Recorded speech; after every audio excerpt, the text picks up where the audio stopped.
ሰውነታችሁን ደስ የሚያሰኝ ለእግዚአብሔር መስዋዕት መሆን አለበት አለ። ቤታችሁ ያለው ዕቃ ደስ የምትሰኙበት የተማራችሁት ማን ደስ እንዲሰኝ ነው? እግዚአብሔር ደስ እንዲሰኝ ብሎ የተማራለ ከኛ ውስጥ። አንዳንዶቻችን እኮ የተማርነው እልህ ይዞን አላዋቂነታችን አንገብግቦን ማለት ነው። ዕውቀት የሚያድን አንዳንዶቻችን የተማርነው በእልህ ብቻ ሳይሆን በብስጭትም ጭምር ለዘመናት አይገባውም ስንባል በቃ በጣም ተበሳጨንና ባይገባኝም ጀማረካችሁበትን አዳምጫችሁት ሕይወታችሁን ለመለወጥ እሺ ያላችሁለትን ቃል ቅዱስ ዳዊት ምን እንዳለው ታውቃላችሁ? ዋሊያ ለውሃ ምንጭ እንደሚናፍቅ ሁሉ አንተን ተጠማው ነው። እውነት እግዚአብሔርን ተጠምቶ የተማረው ሰው አለ እዚህ ውስጥ? እውነት እግዚአብሔርን ፈልጎት እሱን ደስ ለማሰኘት ብሎ የተማረ ሰው አለ? ቃሉን እኮ በመጽሐፍ ቅዱስ ላይ በጣም ብዙ የሰሙት ሰዎች እንዳሉ ታውቃላችሁ? በጣም ብዙ ሰዎች እግዚአብሔር ደስ ተሰኝቶባቸው ስለሱ ብለው የሰሙት ሰዎች ግን በጣም ጥቂቶች ናቸው። ሰው መማር ያለበት እግዚአብሔርን መጀመሪያ ደስ ለማሰኘት ነው። ሰው መጀመሪያ አምላኩን ለማወቅ መሞከር ያለበት አምላኩ ደስ እንዲሰኝበት ነው።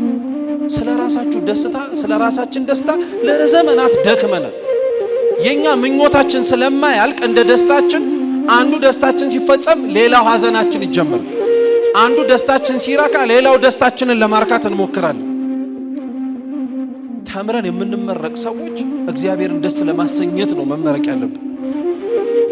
ተምረን የምንመረቅ ሰዎች ብቻ አይደለንም። ደግሞ ስሙ፣ የሚማር ሰው እግዚአብሔርን ደስ የሚያሰኝ ብቻ ሳይሆን መሆን ያለበት ሕያውም መሆን አለበት። እስኪ ሕያው በሉ እንጂ። ሕያው ማለት ያልሞተ ማለት ነው። የኦሪት መስዋዕት ምን አይነት መስዋዕት መሰላችሁ? የከብት መስዋዕትና የእህል ቁርባን ያለው። የእህሉን ቁርባን እንቶ የእንስሳ መስዋዕት ግን በኦሪት መስዋዕት ሆኖ ሲቀርብ እንስሳው ወደደም ጠላም ሕይወቱ ያልፋል። ስለዚህ የሚኖረው እንስሳ መስዋዕት ለመሆን ግዴታ ሲል ይታረድና ይሞታል። እየሰማችሁ ነው? የታረደው ስጋ አይደለ ስትማሩ የሚጠበሰው የተባለው። መልካም የሆነውን መዓዛ ደግሞ ማን ይወስደዋል? እግዚአብሔር ያሻትተዋል። ቁርባናቸውን መስዋዕታቸውን ይቀበላል አለ። የኦሪቱ መስዋዕት ሕይወት ለመስጠት ሲል የሚሞት ነው። የኦሪቱ መስዋዕት ሕይወት ለመስጠት ሲል ቢሞትም እሱ ግን ሞቶ ነው የሚያበቃው። ዛሬ እኮ በጣም የሚገርማችሁ ተምረው ሌላውን አቁመው እነሱ የሞቱ በጣም ብዙ ሰዎች አሉ። ተምረው ተመርቀው ለሌላው አርአያ ሆነው ሌላውን ሕይወታቸው ውስጥ እግዚአብሔር እንዴት እንደሚገባ ምክንያት ሆነው እነሱ ግን የሞቱ አሉ። ለእግዚአብሔር እውነተኛ የተማሩ ሰዎች ሕያዋን የተማሩትን የሚኖሩ ሰዎች መሆን አለባቸው። ስንቱን ቃል እግዚአብሔር ቀበርን። ስንቱን የተማርነውን ትምህርት ለኛ እንዲስማማንና እንዳኗኗራችን እንዲመቸን ብለን ላለመኖር ምክንያት ደረደርን።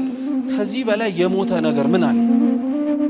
እውነቴን እንምላችሁ ክርስቲያኖች፣ ተመረቃችሁ ማለት የተማራችሁትን ለመኖር ወስናችኋል ወይ እየተባላችሁ እየተጠየቃችሁ ነው። ቃለ እግዚአብሔሩን አትቀብሩትም ወይ? ያላስተማረ ብቻ እኮ አይደለም ቃለ እግዚአብሔር የቀበረ የሚባለው። በነገራችን ላይ ተምሮ ያልኖረም ሰው ቃለ እግዚአብሔር የቀበረ ሰው ነው። ተደክሞበት እንደተደከመበት የታጣበት ሰው በጣም የሞተ ሰው ነው። ሕያው ያልሆነ ሰው ነው። ይህን ጠንቅቃችሁ ማወቅ አለባችሁ ክርስቲያኖች። ብዙ ጊዜ ላይ እንደዚህ ተማሪዎች ተሰብስበው የምርቃት መርሃ ግብር ላይ ስለ መልካም ማድረጋቸውና ስለ መማራቸው ብዙ ሲመሰገኑ እኔም እሰማለሁ። ግን እውነቱን ልንገራችሁ፣ ይሄ የራሴ አስተያየት ነው። እውነት ስለተማርን ግን መመስገን አለብን? አሁን አንድ ሰው እናቱን ስላወቀ መመስገን አለበት? ግዴታው እኮ ነው።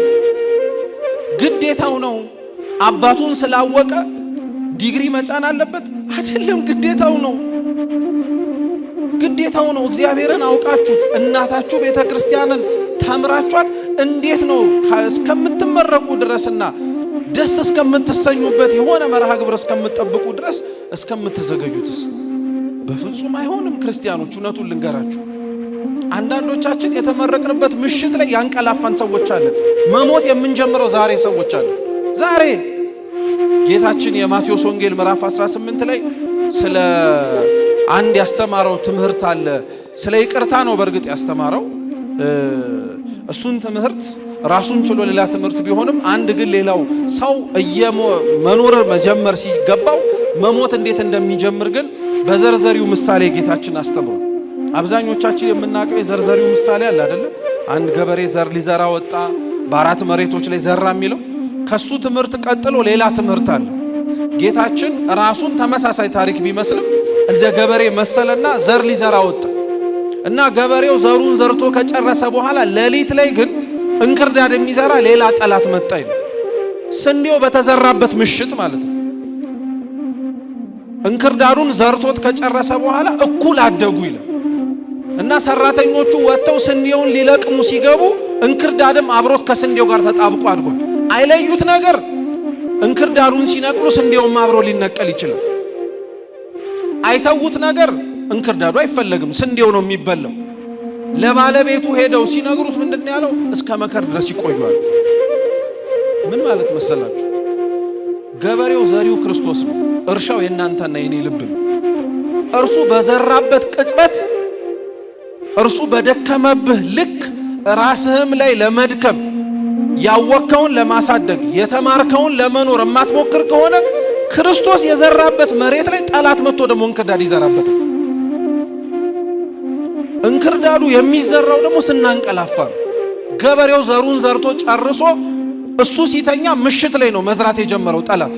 ምሽት ማለት ምን ማለት ነው? ተምሮ የጨረሰ ይመስል ሲያበቃ፣ ኖሮ የጨረሰ ይመስል ሲተኛ፣ ቃለ እግዚአብሔር ሰምቶ ጽድቅ ማማ ላይ ተንጠልጥሎ ላይወርድ ተጋድሎን የጨረሰ ይመስል ሲያቆም፣ የዛን ጊዜ እንክርዳዱ መዘራት ይጀምራል። አታቁሙ ክርስቲያኖች፣ መጀመር ነው። ዛሬ የተመረቃችሁት እኮ ጨረሳችሁ አይደለም፣ ልትጀምሩ ስለሆነ ነው። ዛሬ የተሰበሰባችሁት ጨረሳችሁ ልትሸለሙ አይደለም፣ ልትጀምሩ ስለሆነ ልትመረቁ ነው። መንገዱን እንዲያቀናላችሁ፣ መንገዱን መልካም እንዲያደርግላችሁ። ማንም አልጨረሰም። እንደ ጨረስን ግን ስንቶቻችን አንቀላፍተናል? ኖረን እንደ ጨረስን ስንቶቻችን ተኝተናል? ጸድቀን እንዳበቃን ሌላውን ለቃለ እግዚአብሔር መጥራት ስንቶቻችን ቦዝነን አቁመናል? እናንተ የቀመሳችሁትን እግዚአብሔር ሌላው መቅመስ የለበትም። እናንተ ያወቃችኋትን ቤተ ክርስቲያን ሌላው አውቋት ለዘላለም ሕይወት መጠራት የለበትም። ሐዋርያት የተሰበኩትን ስብከት እኮ ለራሳቸው አስቀርተውት ቢሆን ኖሮ እኛ ባልተወለድን ነበር፣ እኛ ባልተገኘን ነበር፣ ክርስትና አሁን በደረሰበት ደረጃ ባልደረሰ ነበር። ሐዋርያት የሰሙትን በሹክሹክታ ያደመጡትን በጨለማ ሆነው የተማሩትን ጸጋ መንፈስ ቅዱስን ሲቀበሉ በአደባባይ በብርሃን ሆነው ነው የዘሩት። ዛሬ በዚህች አዳራሽ ሰብስባችሁ የተመረቃችሁ ሰዎች ወጣችሁ በአደባባይ መዝራት አለባችሁ። ይህን ቃል እግዚአብሔር እናንተን አይተው እግዚአብሔርን ማወቅ አለባቸው። እናንተን ተመልክተው ከንግግራችሁ ሳይቀድም ሐሳባችሁንና ኗኗራችሁን አይተው እግዚአብሔርን ማወቅ አለባቸው። ሕያው መሆን ማለት ይሄ ነው ክርስቲያኖች። አብዛኞቻችን ክርስቲያን ሆነን መታየት የፈለግነው ማወቃችንም እንዲታወቅ የፈለግነው በንግግራችን ነው። አኗኗራችን መቼ ይስበክ? የመጀመሪያዎቹ ቤተ ክርስቲያን ዘመን ላይ የነበሩት ሐዋርያት በቃል አስተምረው ወደ እግዚአብሔር ከሚያስገቧቸው ሰዎች ይልቅ ተሰብስበው የሚያሳዩቸው የፍቅር ሕይወት ብዙዎችን ማርኳል። ዛሬ ከቤተ ክርስቲያን ሰው ወጥቶ የሚቀረው ውጪ ሆኖም የማይገባው የሚሰበስብ ፍቅር ስኖሮን ነው። ስንቱን አባሮ ያስወጣው ተምሮም እንዳይቀመጥ ያደረግነው እኛው ራሳችን ነው። ሕያው ማለት ይሄ ነው ክርስቲያኖች። ሕይወትን የሚሰጥን ታሪክን የሚለውጥን ቃለ እግዚአብሔርን ተምረን መሞት ምን የሚሉት ኪሳራ ነው። ተመርቀው ለአገልግሎት በሚወጡበት ዕለት ላይ ማንቀላፋት ምን የሚሉት ድክመት ነው። ሕያው ማለት እሱ ነው። ሰውነታችሁ እግዚአብሔርን ደስ የሚያሰኝ ሕያው የሆነ ቅዱስ የሆነ መስዋዕት እንዲሆን ይፈልጋል። እግዚአብሔር ሰምታችሁ ካቀረባችሁለት ውጤታችሁ ተምራችሁ ተመርቃችሁ ከምትመሰገኑበት ሽልማታችሁ በላይ የእናንተን ሰውነት ነው መስዋዕት አድርጎ መመረቅ የሚፈልገው። አቤል የተመሰገነው ቃየልም ጭምር ደግሞ ባቀረበው መስዋዕት እግዚአብሔር ተቀባይነቱን ያላሳየው ያቀረቡት መስዋዕትን ተመልክቶ አይደለም፣ መጀመሪያ እነሱን አይቶ ነው። እግዚአብሔር እናንተን የሚመርቃችሁ ሁላችን ካለንበት ሕይወት ወደ ተሻለው ሕይወት እንድንለወጥ ሊያደርገን የሚችለው እመኑኝ ክርስቲያኖች፣ ይዘነው የመጣነውን ነገር አይቶ አይደለም፣ መጀመሪያ ያመጣንበትንም ልብ ተመልክቶ ነው። መድከምስ ለራስ ነው። እውነቱን ልንገራችሁ፣ መማር ለራስ ነው፣ ማወቅ ለራስ ነው። ቃለ እግዚአብሔርን መተቻቻ አታድርጉት፣ ነውር ነው። ቃለ እግዚአብሔርን ሌላውን ሰው መወንጀያ ክስ ማድረጊያ አታድርጉት፣ ነውር ነው። ለምን መሰላችሁ ይህን የምላችሁ ክርስቲያኖች? ጠላት ያልተማረን እንደተማረ አይፈትነው፣ ያላወቀን እንደሚያውቅ ሰው አይፈትነው፣ የሚያነብን ሰው እንደማያነብ ሰው አይፈትነው። ለዛ ነው አባቶቻችን በዜና አበው በበረሃ ያሉት አባቶቻችን ሲያስተምሩ ምንድነው የሚሉት? ሰው ቃለ እግዚአብሔርን መማር ሲጀምር እንዳልተማረ ሰው አይፈተንም ይላሉ። ያልተማረ ሰው ሰይጣን ሲፈትነው ይላሉ፣ ጠላት ሲፈትነው በደልን፣ ነውርን፣ ኃጢአትን እንዲሰራ አድርጎት ነው አሉ። መማርና ማወቅ የጀመረን ሰው ግን ጠላት የሚፈትነው ከራሱ ይልቅ በሚያነበው ቃለ እግዚአብሔር ውስጥ የሌላውን ሰው ኃጢአት በማየት ነው አሉ። እውነት ነው። በተማርነው ቃለ እግዚአብሔር እውነት ዛሬ የተመረቅን ሰዎች አንዴ የሚሆን ሁለቴ ውልብ አላለብንም? በሰማነው ቃለ እግዚአብሔር ሌላውን ለመዳኘት፣ ሌላውን ለማየት፣ ሌላውን ለመክሰስ። ተው ክርስቲያኖች፣ ቃለ እግዚአብሔር መወቃቀሻ አይደለም። ቃለ እግዚአብሔር ራሳችንን ማያ መስታወት ነው። እግዚአብሔር ለዛ ነው የምናቀርብለት መልካም የሆነውን መስዋዕት በሙሉ አሻቶ ደስ ተሰኞ እንደሚቀበለው ሁሉ እናንተን ከዛ በላይ ይፈልጋችኋል። አሁን ቅድም መርሃ ግብር መሪውም ሲናገሩ እንደሰማችኋቸው ተማሪዎች ተመረቃችሁ ትጨርሱ ለሰንበት ትምህርት ቤቱ ያቅማችሁን የምትችሉትን ያክል ስጦታ መታችሁ ሰጣችሁ። እውነቴን እንምላችሁ በጣም ጥሩ ነው። ሰንበት ትምህርት ቤት አገልግሎቶች ግዴታ መደገፍ አለባቸው። ነገ ቤተ ክርስቲያናችንን እንደ ትላንትናው አባቶቻችን እንደሰጡን ካለችበት ከፍታ ዝቅ ሳትል ልናያት የምንፈልግ ከሆነ ወደድንም ጠላንም ለሰንበት ትምህርት ቤት መድከም አለብን።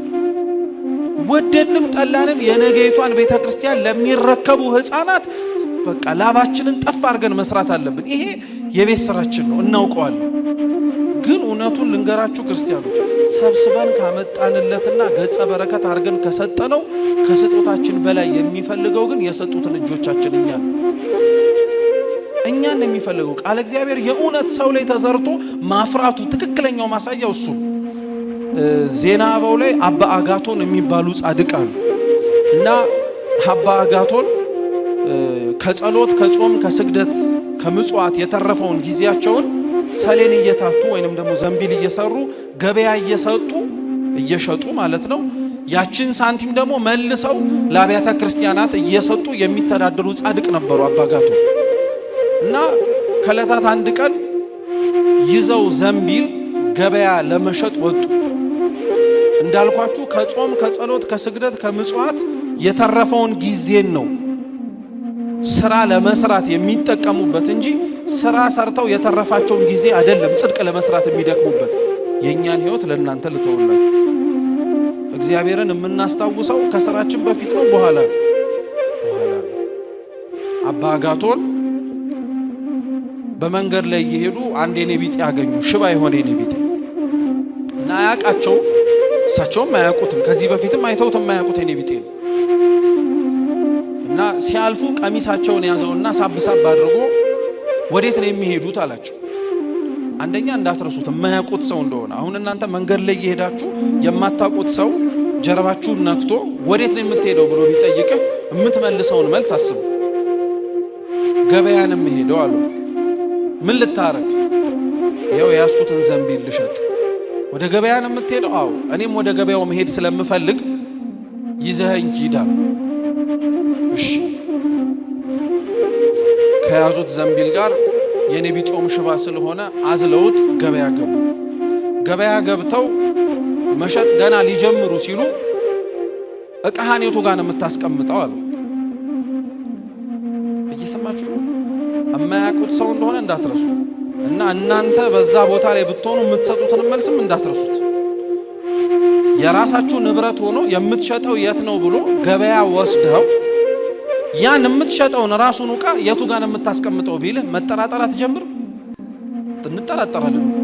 የት ነው የምትሄደው ብሎ ጠይቆ የማታውቀው ሰው አብሬ ልሂድ ብሎ አብሮ ከሄደ በኋላ ደግሞ የምትገኝበት ቦታ ላይ ምን ልታረግ ነው ብሎ ሲጠይቀህ ይሄ ሰውዬ ወይ ሊሰርቀኝ ነው ወይ የሆነ ነገር ሊያደርገኝ ነው የምትለው።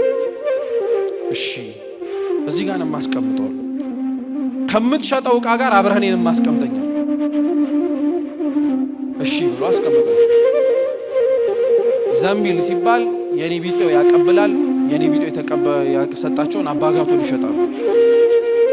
አባ አጋቶን ገንዘቡን ሽጠው ልክ ሲያስቀምጡ የኔ ቢጤው ራበኝ ነው። አንድ ዘንቢል ገዝተው የገዙበትን ዋጋ ራበኝ ላለው የኔ ቢጤ ገዝተው ይሰጡታል። አሁንም ሌላ ይሸጣል። አሁንም ራበኝ ነው። አሁንም ሌላ ይሸጣል። አሁንም ራበኝ ነው። አሁንም ሌላ ይሸጣል። አሁንም ራበኝ ነው። እንደዚህ ያለ እንደዚህ እየተመላለሱ ዘንቢሉም አለቀ። አተርፈዋለሁ ያሉትንም ገንዘብ ለሱ ዳቦ እየገዙ ጨረሱት።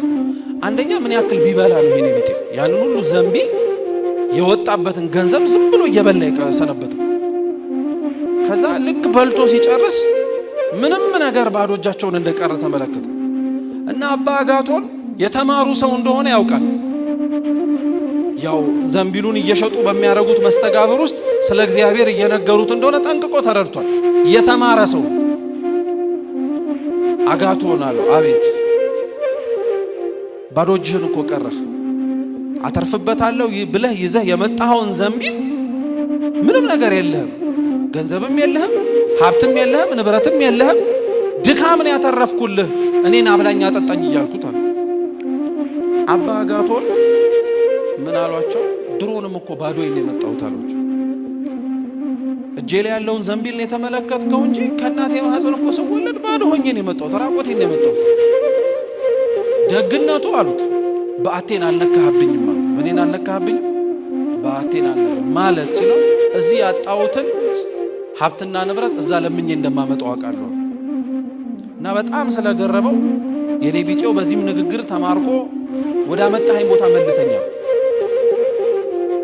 ቀበጥ የኔ ቢጤ ይልሃል። ይሄ ማምጣት ሳያንስ ደግሞ ምን አድርገኝ መልሰኛል። መቼም አንዴ ገብተውበታል፣ ምንም ሊያረጉ አይችሉም። እሺ ብለው ዘንቢሉም ስለሌለ ያንኑ የኔ ቢጤ መልሰው አዝለው ወደ መጣበት ቦታ አስቀመጡት። ከዛ በኋላ የኔ ቢጤውን የመጣበት ቦታ ላይ አስቀምጠውት በአታቸው ላይ ተመልሰው ገብተው ደጃቸውን ሲዘጉት ከሰማይ ድምፅ ሰሙ። አባ አጋቶን በሰማይም በምድርም ከብረ ዛሬ ገና ታየ፣ ከሰጠኸኝ ዘንቢል በላይ እኔ የፈጠርኩትን ሰው አክብረህ ተመለከትኩ አሉ። ምን ልላችሁ ፈልጌ መሰላችሁ? ዛሬ ከዚህ አዳራሽ ተመርቃችሁ ስትወጡ ተሸክማችሁ የምትወጡት ዲፕሎማ እንዳይሆን ፍሩ። ዛሬ ከዚህ አዳራሽ ከብፁዓን አባቶቻችን ቡራኬና በረከት ተቀብላችሁ ስትወጡ ተሸክማችሁ ይዛችሁ ተሄዳችሁት እግዚአብሔር እንዲሆን ጸልዩ ለማለት ነው። የሰማነውን በልቦናችን ሰሌዳ ይጻፍልን።